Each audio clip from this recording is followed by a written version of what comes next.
Tu es l'alpha et l'oméga. Nous t'adorons, Seigneur. Tu es digne de louange.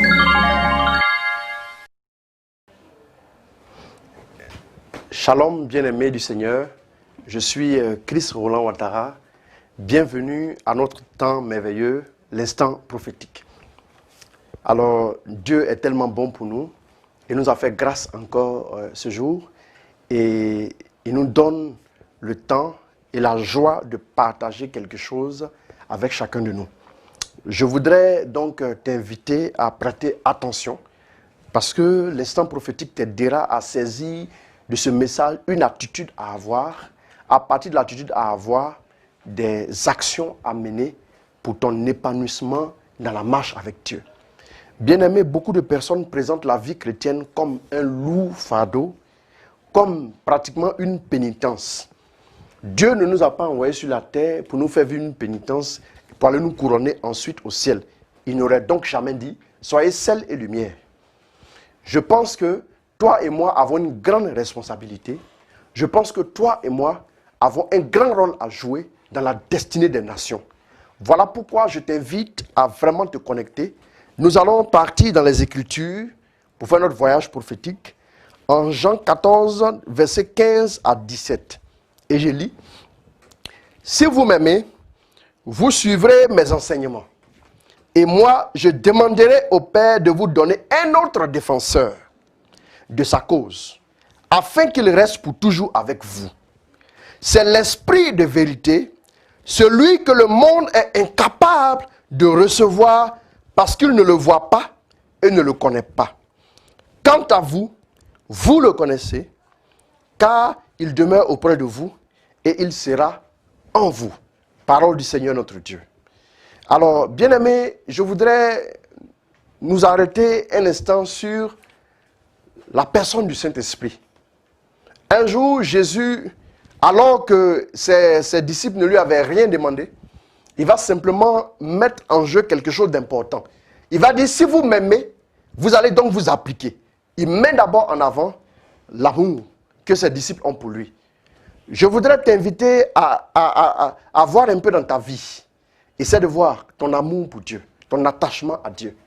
Ton attachement à Dieu fait que Dieu s'est dépêché de trouver une solution pour toi. Et cette solution, ce n'est pas un miracle. Cette solution, ce n'est pas une guérison.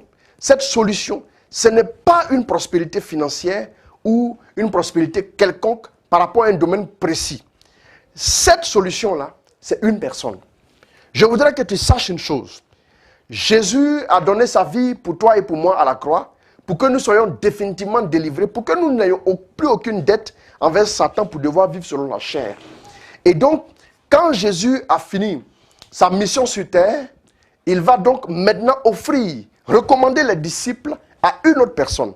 Il va donc leur dire, si vraiment vous m'aimez, si vraiment vous êtes connectés à moi, appliquez-vous à garder mes commandements et je prie le Père, il vous donnera un autre défenseur. Ça veut donc dire qu'il y avait un premier défenseur. Et le premier défenseur se présente comme étant Jésus lui-même. Il dit, c'est l'Esprit de Dieu, l'Esprit de vérité, que le monde ne peut pas connaître, mais vous le connaissez. Et donc, le Saint-Esprit, bien-aimé, est souvent mal perçu, est souvent mal vu.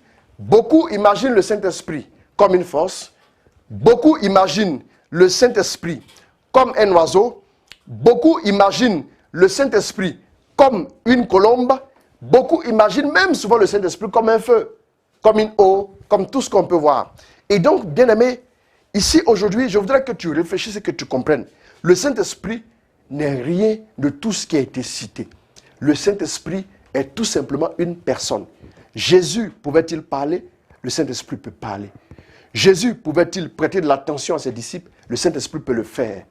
Jean pouvait-il mettre sa tête sur la poitrine de Jésus? Nous pouvons aussi le faire avec le Saint-Esprit. Voilà pourquoi, aujourd'hui, je voudrais que tu réfléchisses. La personne à laquelle Jésus t'a confié de façon légale, c'est la personne du Saint-Esprit. La troisième personne de la Sainte Trinité. Beaucoup de personnes vivent leur vie en se débattant. Parce que si Jésus était auprès de nous, on n'allait jamais sortir de notre maison sans lui parler.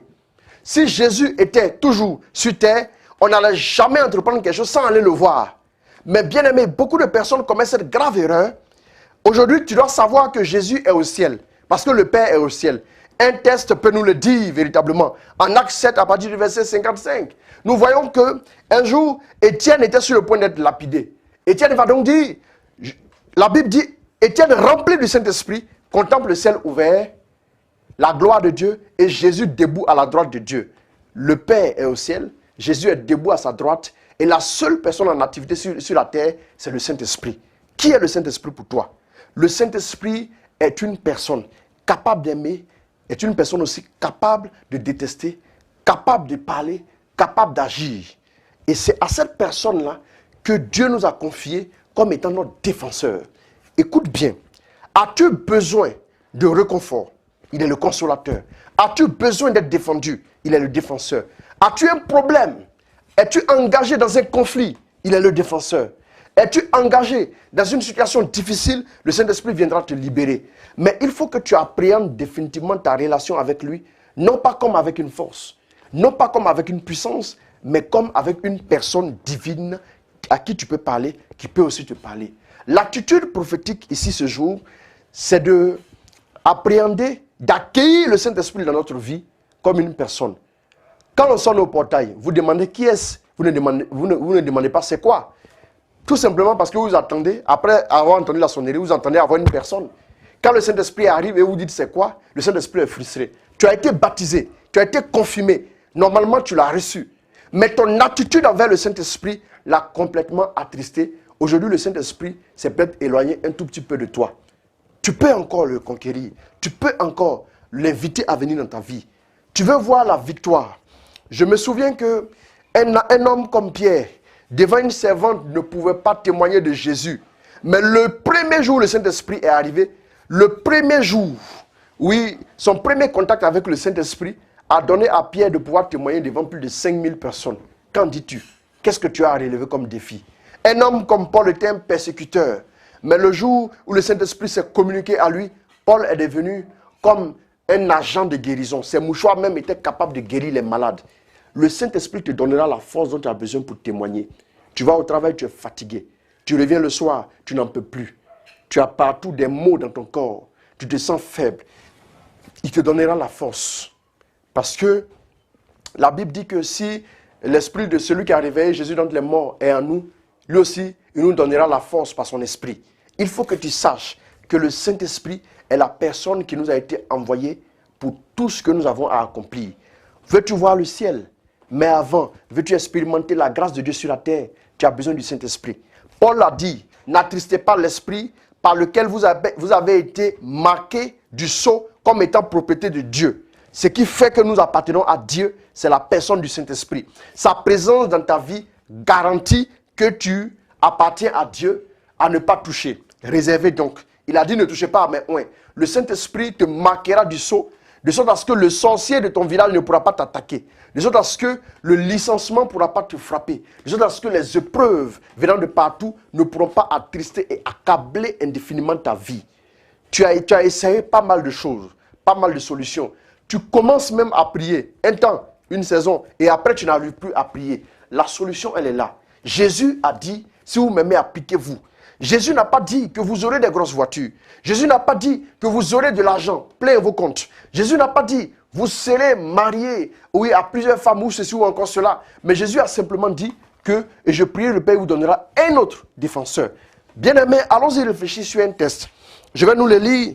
Il est tiré de Jean 16, le verset 7. Pourtant, c'est la vérité que je vais vous dire. Il vaut mieux pour vous que je m'en aille. En effet, si je ne m'en vais pas, le défenseur ne viendra pas à vous. Mais si je m'en vais, alors je vous l'enverrai. Si Jésus dit c'est mieux pour nous que lui s'en aille, pour laisser la place au Saint-Esprit, bien aimé, laissez-moi nous dire une chose. C'est que notre relation avec le Saint-Esprit va nous apporter plus que notre relation avec Jésus. N'ayons pas peur de le dire. Ce que Jésus est pour les païens, le Saint-Esprit l'est pour les chrétiens. De la manière dont sans Jésus, un païen ne peut pas entrer au ciel, c'est comme ça qu'un chrétien sans le Saint-Esprit ne peut pas voir le ciel. Parce que Romains 14, verset 17 nous dit que le royaume des cieux n'est pas le manger et le boire, mais le royaume des cieux consiste dans la paix, la joie dans le Saint-Esprit. Si nous attissons le Saint-Esprit ici, attendons-nous à le retrouver au ciel. Nous n'avons pas de place au ciel si nous l'attissons ici. Et donc, quelle est la différence? Quand Jésus est présent, Pierre est douteux. Pierre doute, Pierre se méfie, Pierre pose des questions à n'en point finir, sans pour autant comprendre même la réponse. Un jour, Jésus lui dit que, oui, je dois aller à Jérusalem, là je mourrai, je ressusciterai le troisième jour. Il dit, car cela ne tient, n'y va pas. Parce que tu dois rester avec moi, je t'en conjure. Il va dire, éloigne-toi de moi, Satan. Pierre ne pouvait pas comprendre les voies de Dieu. Pourquoi? Parce que le Saint-Esprit n'était pas encore libéré sur sa vie. Quand le Saint-Esprit est arrivé le premier jour, Pierre se met à expliquer. C'est Jésus que vous avez crucifié. Dieu, dans sa préscience, avait déjà préparé cela et il avait arrêté pour le crucifier sur la croix afin qu'il soit, oui, la consolation pour le monde. Pierre est capable de comprendre même la présence de Dieu après la venue du Saint-Esprit. Pierre qui était faible, qui était jeune dans la foi. Un jour, Jésus lui dit que Simon, Satan vous a criblé, vous a réclamé pardon pour vous cribler comme on le fait pour le froment. Mais moi, j'ai prié le Père pour que ta foi ne vienne pas à défaillir. Et toi, quand tu seras revenu, affermis les autres. L'intervention dans la vie de Pierre, l'intervention dans le cœur de Pierre pour fortifier la foi de Pierre, l'intervention que Jésus devait faire était liée à la prière de Jésus lui-même pour demander au Père d'intervenir dans la vie de Pierre. Jésus ne pouvait pas intervenir directement dans la vie de Pierre. Il était obligé de demander l'intervention de Dieu le Père. Quand le Saint-Esprit est venu, bien-aimé, Jésus nous dit ici en Jean 14, 15 à 17 que vous l'avez déjà, il est avec vous et il est en vous. Jésus ne pouvait être qu'avec ses apôtres, mais il ne pouvait pas être dans ses apôtres. Il a dit le Saint-Esprit sera avec vous et il sera en vous. Donc, le Saint-Esprit désormais peut être dans le cœur de Pierre. Pierre peut être directement fortifié, comme Paul peut nous le dire en Éphésiens 3, afin qu'il vous fortifie par son esprit dans l'homme intérieur. On peut être fortifié dans l'homme intérieur. Tu veux être ferme dans ta foi. Tu veux être fort dans tes résolutions. Tu veux être solide dans tout ce que tu entreprends comme démarche, comme business, comme activité. Tu veux une onction particulière sur ta vie. Tu veux faire des exploits. Toi aussi même, tu veux faire des miracles. Tu veux voir des délivrances. Tu veux voir des guérisons et des restaurations. Aujourd'hui, l'instant prophétique t'aide à comprendre ceci. Le Saint-Esprit est une personne divine et non une force. Parle au Saint-Esprit comme à une personne. Les actions prophétiques que tu dois mener, c'est de parler au Saint-Esprit comme une personne. Inviter le Saint-Esprit comme on échange avec une personne. Pourquoi Jésus dit si vous m'aimez? Le grand Dieu bien-aimé que nous prions, ce Dieu-là donne pour premier commandement sa vie sentimentale. Tu aimeras Dieu de toutes tes forces. Comment Dieu peut faire appel à sa vie sentimentale en premier? Voilà pourquoi personne n'est jamais allé à l'école pour tomber amoureux. Nous sommes tous tombés amoureux autant que nous sommes et ça s'est passé comme chacun selon ses aventures. Et donc, pour aimer, de la même manière, tu n'as pas besoin qu'on t'enseigne. C'est comme ça pour aimer Dieu. Tu as besoin d'entretenir une relation toute simple. Tu vas voir le Saint-Esprit grandir, s'épanouir dans ta vie pour faire de grandes choses avec toi. Je t'annonce que tu peux te réveiller le matin. Comme une femme appelle son fiancé. Chérie, je vais entendre juste ta voix. Tu peux dire, Saint-Esprit, je vais entendre ta voix. Quand tu te réveilles le matin, tu peux dire, Saint-Esprit, je te confie ma journée. En pleine journée au travail, ne demande pas à avoir une formule spéciale magique, charismatico-spirituelle. Mais je te demande simplement d'avoir la formule la plus simple quand tu dois aimer. Je t'aime, Saint-Esprit. Je te veux dans ma vie, Saint-Esprit. Le Saint-Esprit a conduit Pierre à la maturité. Tu veux devenir mature, tu veux devenir adulte, tu veux devenir un intendant de la grâce de Dieu. Tu veux devenir un témoignage pour ta génération. Il n'y a que par le Saint-Esprit que cela se réalise. Je termine en t'expliquant une chose. Comme action prophétique, tu dois comprendre que le Saint-Esprit est la seule personne qui est capable de donner une forme à la parole de Dieu. Parce qu'un jour, quand l'ange a dit, a prononcé la parole que Dieu avait prononcée à l'endroit de la Vierge Marie, nous avons vu simplement qu'il a dit l'Esprit viendra sur toi. Et cette parole s'accomplira. Jésus, nous l'avons vu parce que le Saint-Esprit est tombé sur la Vierge Marie. La parole de Dieu ne s'accomplit pas encore dans ta vie. Tu veux voir un accomplissement dans ta vie. Tu veux voir la prospérité se matérialiser concrètement dans ta vie. Il te faut le Saint-Esprit. Encore, si le Saint-Esprit tombe sur ta vie, si le Saint-Esprit devient ton confident, ton ami, devient ton compagnon de tous les jours, tu vas expérimenter des choses que tu n'as pas encore expérimentées. Il va imprimer la parole de Dieu dans ta vie. Il va te choquer avec sa bénédiction. Il va transformer ta destinée et faire de toi une référence tous azimuts dans tous les étages de ta vie.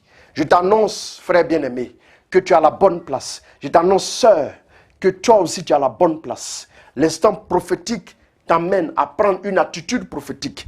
recevoir dans ta vie le Saint-Esprit comme une personne et des actions prophétiques à mener, entretenir ta relation avec le Saint-Esprit pour que cette réalité-là devienne pour toi quelque chose de vivant et de tangible. Si tu arrives à cette dimension, tu verras des merveilles dans ta vie à n'en point finir. Veux-tu être un signe pour notre génération? Tu le seras tout simplement parce que Dieu a déjà libéré la parole. Il n'y a que toi qui dois entrer dans son accomplissement. Je termine en priant. Saint-Esprit, nous voulons t'accueillir. Nous voulons t'inviter à rentrer davantage dans nos vies. Jésus t'a promis, oui, comme étant notre défenseur, comme étant notre consolateur.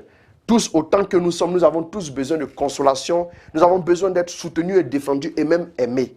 Que ta grâce, Saint-Esprit, se communique à tes enfants. Que ta grâce se communique à tous et à chacun. Et que ta bénédiction soit sur nos vies. Bien-aimé, que Dieu te bénisse. Que le Saint-Esprit change quelque chose dans ta vie. Qu'il devienne ton confident. Avant de parler à qui que ce soit, parle d'abord au Saint-Esprit. Après avoir parlé, avant de te référer à qui que ce soit, parle au Saint-Esprit. Réfère-toi à lui dans tes prises de décision. Il te comblera, il te changera. Que Dieu te bénisse dans la paix du Seigneur. Amen. Je vous remercie. Merci. Tu es l'alpha et